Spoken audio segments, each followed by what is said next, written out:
Maaga kami nagising ngayon. Nagising kami ay 4:30 AM kasi pumasok na dito yung nurse at saka yung doctor.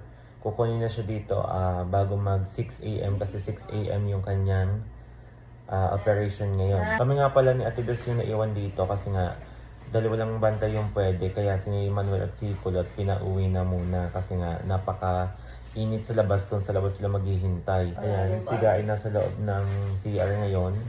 Napakalayo pala nitong dosena. Pag-pray po natin ang maayos na operasyon ni Ga ngayong 6 AM.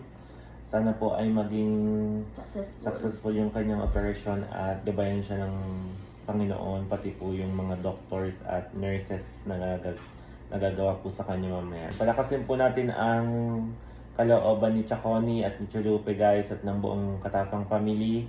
Sana po ay wala na pong aberyang nangyari sa buong pamilya namin guys, lalo sa aming grupo. Yan. Ipag-pray niyo po guys ang aming family, lahat po ng aming family guys, na sana po ay wala nang magkasakit, wala nang pagsubok na ganitong katindi. Ayan, napakahirap pong harapin yung ganito. Maraming salamat po sa patuloy na tumutulong po sa amin. Thank you so much po sa lahat po na nagdadasal, sa lahat po ng concern. Thank you so much po. Si Lord na po ang bahalang magbalik sa inyo ng lahat ng blessings, lahat ng tulong po ninyo. Lagi po namin kayong sasama sa prayers namin guys. Thank you so much. I love you all guys.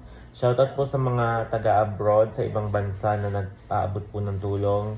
Maraming salamat po, hindi niyo po kami pinapabayaan guys. Naka-ano na siya, uniform ng pang...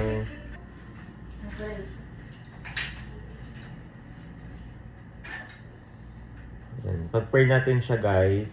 Yan.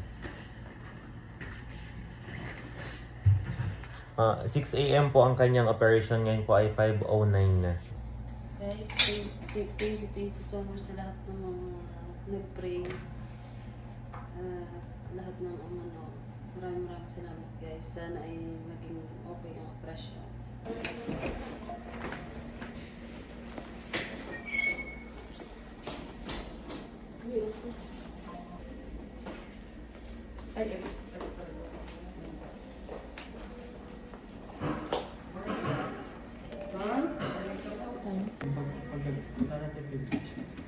Video.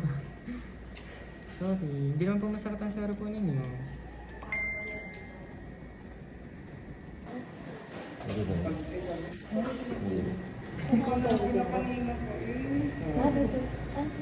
Diyan na. Pagkabukas sa mamaya sabi, quarter kami, may metal tayo sa katawan mo. So yun guys, kakakuha lang kay Ga dito sa room. Dinala na siya sa operating room. Eh hindi naman kami pwede doon, kaya dito lang kami mag-i-stay sa room. Dito namin siya iintayin. Kasi after naman ng operasyon, hindi naman siya agad dito siguro idediretso sa room. Magpapahingahin muna siya and wala kasi magpapantay dito sa mga gamit dito. Kaya dito na muna kami. Kakadala lang siya sa operating room. 5:43 AM, 6 o'clock AM yung kanyang operasyon. Pag-pray natin guys, thank you so much po sa lahat ng nagdadasal. Thank you, I love you all.